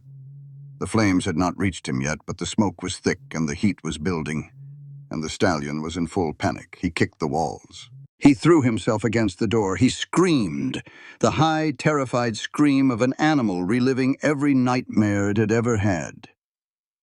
Beatrice reached his stall. The bolt was hot under her hand. She wrenched it open, and the door swung wide, and Midnight lunged out, eyes rolling, body sheeted with sweat. And she reached for his halter, reached with the hands that had gentled him, the hands he trusted, the hands that had magic in them. He struck her. His foreleg lashed out a blind, panicked blow and caught her left arm, her roping arm, her leading arm, the arm that represented everything she did with horses. Pain exploded from wrist to shoulder. She fell back against the wall and the horse was gone, running down the aisle toward the deeper darkness of the barn, away from the fire, but also away from the door. Wrong way. He was running the wrong way. Beatrice pushed off the wall and went after him. The smoke was thicker now, closing her throat, burning her eyes. She could barely see, barely. She could barely breathe, and she could hear Midnight ahead of her, crashing into stalls and walls, trapped in the smoke, too terrified to think. She found him at the dead end of the barn aisle. He was pressed into the corner where the wall met the feed room door, his body trembling so violently she could see it through the smoke. His head was up, eyes wild, teeth bared. He did not know where he was. He did not know which way was out. The fire was behind them and closing, and the horse was 1,000 pounds of blind terror. Beatrice grabbed a lead rope from the hook on the wall. She lunged for Midnight's halter, not with patience, not with the slow, careful approach she had spent weeks perfecting, but with force, with desperation. She grabbed leather and pulled and tried to drag the stallion toward the door by sheer strength, the way Jim Bodie would have done it, the way Clement would have done it. Midnight reared. His hooves came down inches from her head. And in his eyes, lit by the advancing fire, she saw something that stopped her cold. Fear. Not of the fire, of her. He was looking at her the way he had looked at Clement's men the night Bodie opened the door. The way he had looked at every person who had ever caused him pain. She was pulling and grabbing and shouting, and her hands were weapons, and her voice was a threat. And she was not Beatrice anymore. She was every person who had ever hurt him. She dropped the rope. She stepped back. The fire roared behind her, and the smoke clawed at her lungs, and the horse she loved more than almost anything in the world was looking at her like she was the enemy. And she understood something that broke her open. The capacity for cruelty was not reserved for bad people. It was not Clement's exclusive property. It lived in everyone, dormant until fear and desperation and the terror of loss pushed it to the surface. In this moment, in the smoke and the chaos and the blind panic, Beatrice had become the thing she had sworn she would never be. She had become the kind of person who grabbed and forced and caused pain, not because she was cruel, but because she was afraid. And if she could become that even for a moment, then maybe understanding Ash was not as impossible as she had thought. Then Ash was there. He came through the smoke like a ghost, shirtless, his undershirt ripped off and balled in his hand. He moved past Beatrice without speaking, and she saw his face in the firelight, and it was calm.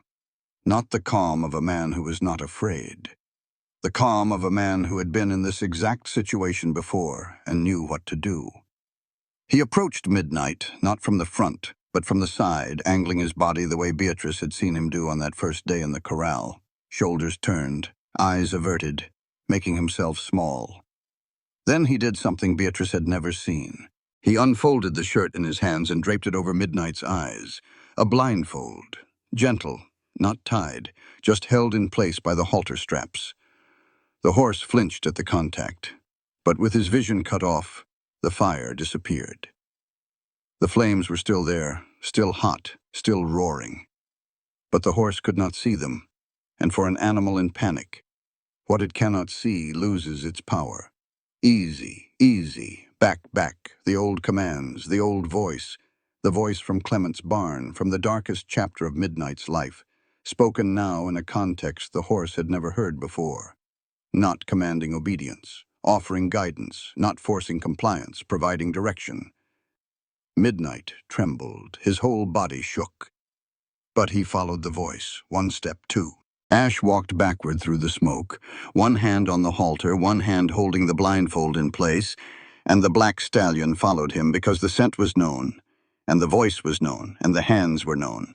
And in the absence of sight, the known was all there was. They emerged from the barn into the night air.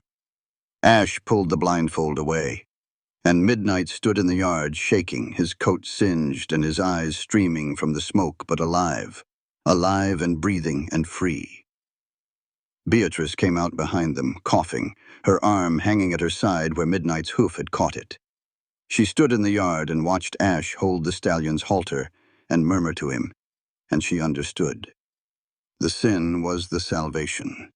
If Ash had never worked for Clement, never held those ropes, never heard those screams, he would not have known how to reach Midnight in crisis.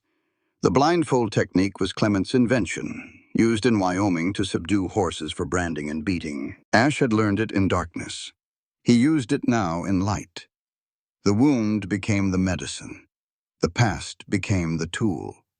Around them, the ranch erupted. Hands ran with buckets. Thomas directed the effort to save the remaining horses. Sheriff Crawford arrived from town, alerted by the glow on the horizon, and found two of Clement's men trying to scale the back fence. He arrested them in the yard, their clothes reeking of kerosene. Clement was brought from his hotel in handcuffs. When the deputy wrestled him to the ground in front of the burning barn, he did not look at the fire or the sheriff or the hands who surrounded him. He looked at Midnight standing in the yard with Ash's hand on his halter, and he shouted, "I made you. You are mine." The words echoed across the ranch, and in them, Beatrice heard the tragedy of the villain laid bare. He could not tell the difference between creation and ownership, between love and control. He had brought a foal into the world and fed it with a bottle and named it and raised it, and somewhere along the way he had confused all of that with the right to destroy it. The fire burned for 2 hours before they got it under control. The south end of the barn was gone. 3 stalls destroyed. But the horses were saved, all of them, led out through the smoke by hands that worked without stopping. In the quiet afterward, Beatrice and Ash sat on the ground near the corral. They were smoke-stained and bruised and exhausted beyond words.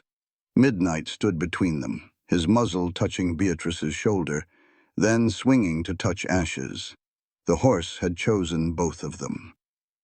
"You told me I had magic in my hands," Beatrice said. Her voice was hoarse from smoke. "But the real magic is coming back when everything in you wants to run." Ash looked at her. In the gray pre-dawn light, his eyes were dark and serious. "You are the reason I came back," he said. "You and him."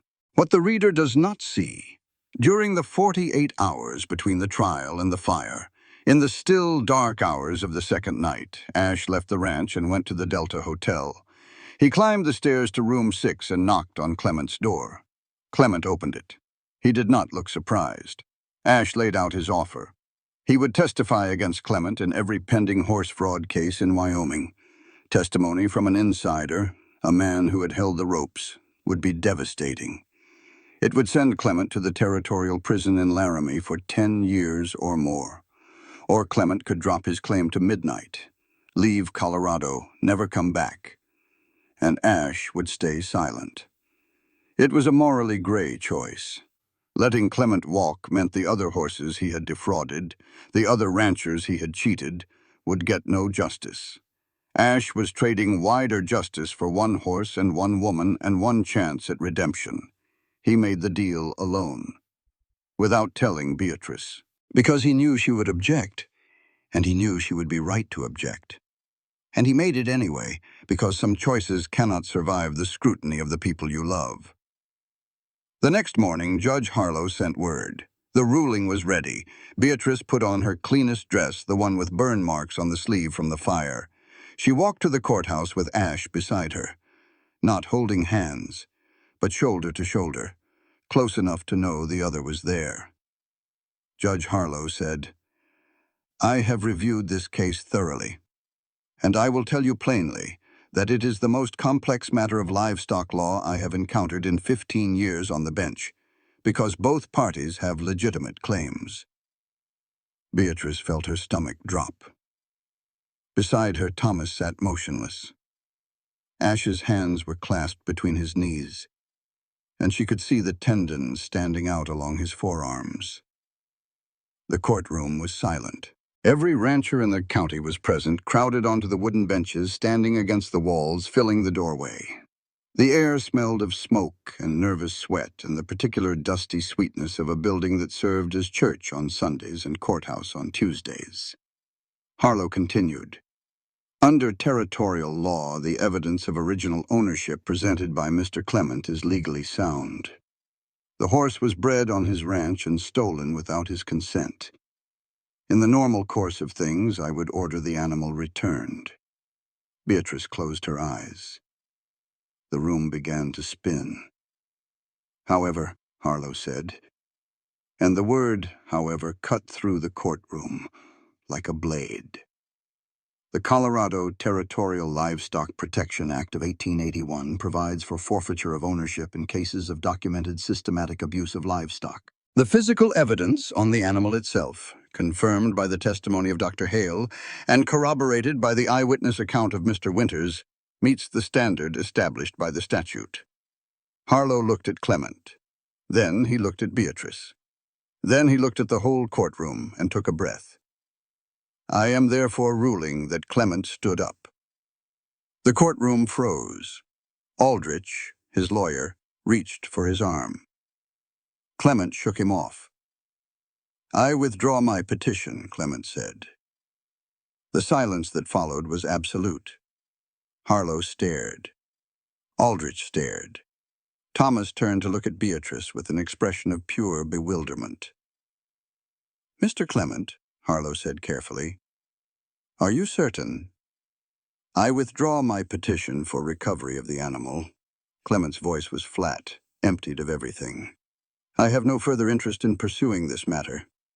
He did not explain. He turned and walked down the center aisle of the courtroom and out through the double doors.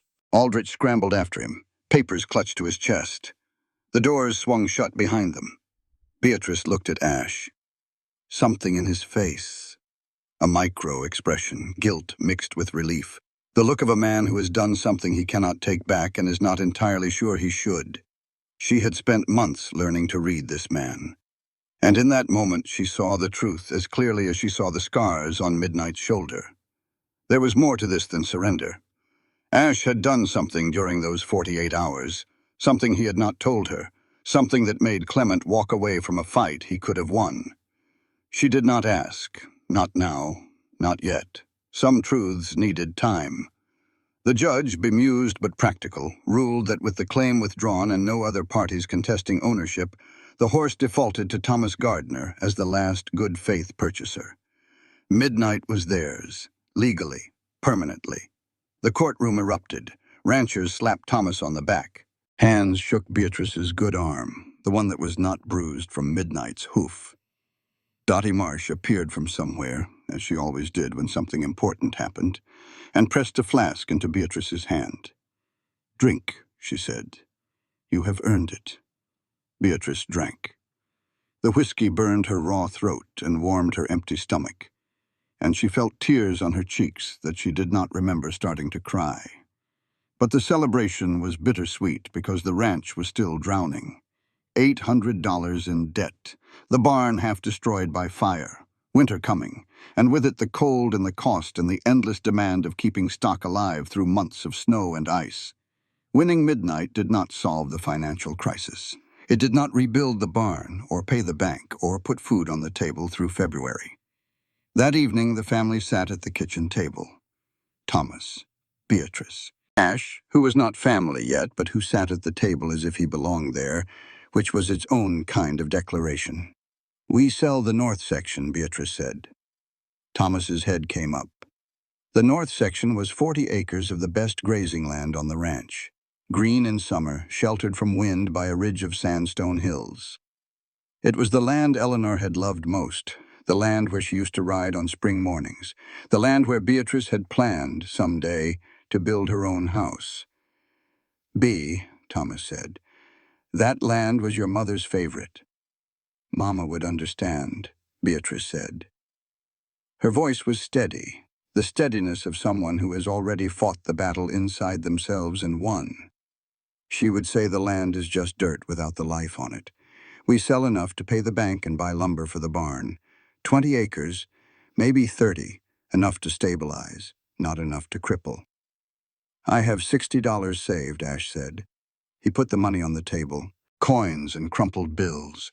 Everything he had earned since arriving at the ranch. It was not much. He knew it was not much. But it was everything he had, and offering it was a statement that no number of words could match. And, he continued, we do not sell the land if we do not have to. Beatrice can train horses. She is the best trainer in Colorado, maybe the best in the territory. People will pay for what she can do. We set up a training operation on the North 40. I handle the business end. Revenue pays down the debt over time. Thomas looked at the money on the table, looked at his daughter, looked at the young man who had walked into their lives with secrets and sins, and a desperate need to be better than he had been. The front door opened. Dottie Marsh walked in without knocking, because Dottie Marsh had never knocked on a door in her life. I heard you are in need of capital, she said. She set a leather pouch on the table. $100. Consider it an investment. Dottie, Thomas began. I have known your family for 20 years, Thomas. I watched your wife die. I watched your daughter grow up. I watched her gentle a horse that everyone in this county said could not be saved. Dottie looked at Beatrice with an expression that combined admiration and ferocity in equal measure.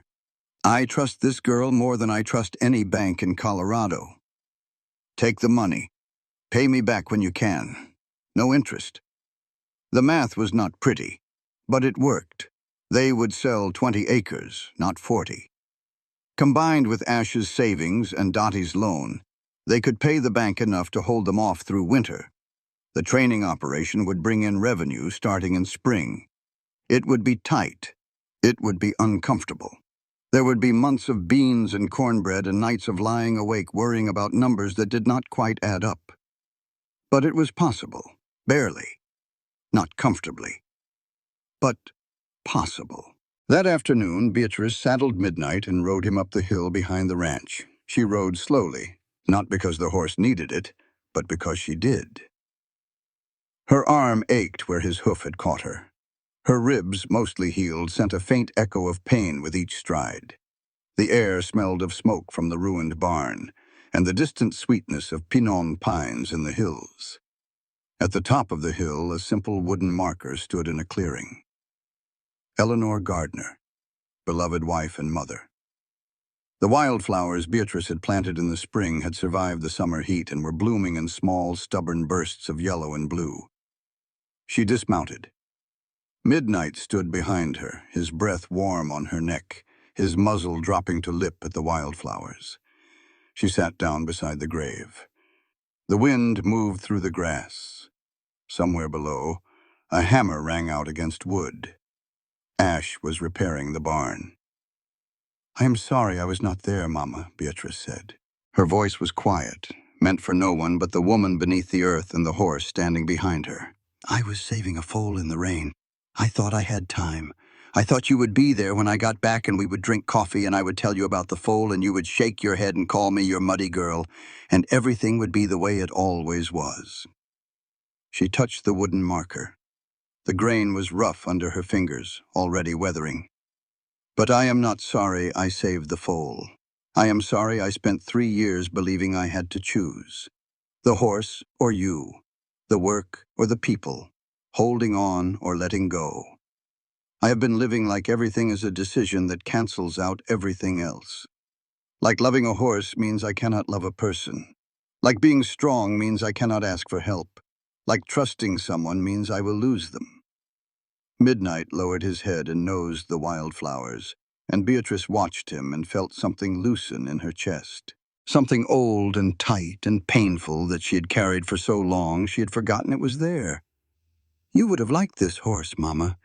He is stubborn and proud and scared of almost everything, and he tried to bite me the first day I met him. You would have loved him." She wiped her eyes with the back of her hand. "And you would have liked Ash. He is stubborn too, and scared, and he made terrible mistakes. But he came back. That is the thing about him that matters most. When everything in him wanted to run, he came back." She stood, looked down at the ranch spread below her. The damaged barn, the repaired fences, the horses grazing in the fields, their coats catching the afternoon light. Thomas on the porch, the new hands working the corral. And Ash, walking toward the barn with a plank of new lumber on his shoulder, building something where something had burned. "We are going to be all right, Mama. Not perfect, but all right." She mounted Midnight and rode down the hill. Ash was on the porch when she arrived, having set down his tools for the day. The sky behind him was the color of copper, streaked with smoke from distant fires in the mountains, not the painting-perfect sunset of a storybook, but a real western sky, scarred and beautiful and indifferent to the dramas playing out beneath it. Beatrice dismounted, tied Midnight to the hitching post, walked up the steps and stood in front of Ash, close enough to see the sawdust in his hair and the healing cuts on his hands from the barn repair. "I want you to stay," she said. "Not for the horse, not for the ranch, for me. Build something with me." Ash looked at her.